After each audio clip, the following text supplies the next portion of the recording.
ఎక్కడ చూసిన నువ్వేగా మా శిరిడీశ, ఏ తీరు కొలిచిన నిన్నేగా మా సర్వేశ.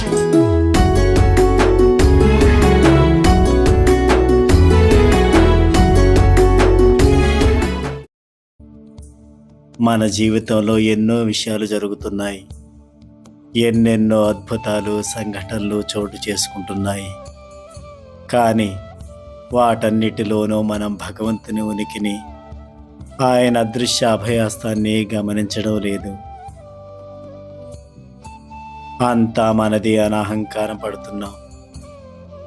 అన్ని వేళల అన్ని సందర్భాల్లోనూ అందరిలోనూ భగవంతుని చూడగలగాలి.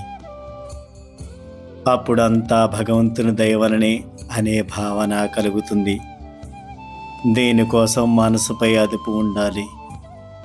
మనసుపై అదుపుకు ఏకైక మార్గం ఆలోచనలన్నిటినీ దైవంపై కేంద్రీకరించి ఉంచటమే. కాబట్టి మనకు ఏది సానుకూలమైతే ఆ మార్గంలో భగవంతుని ధ్యానం చేస్తూ సంకీర్తన చేస్తూ జీవితం గడుపుదాం. తద్వారా మనసును ప్రాపంచిక విషయాల నుండి మళ్లించి ప్రశాంత స్థితిని పొందుదాం. ఏ ఇతర విషయాల ప్రసక్తి లేకుండా పరమాత్మను దయ సాన్నిధ్యాల కోసం మనం తపన పడుతూ ఉంటే క్రమక్రమేణా కోరికలు లేని ఉత్తమ స్థితిని అందుకోగలం. ప్రశాంతమైన జీవితమును గడపగలుగుతాము. జై సాయిరామ్.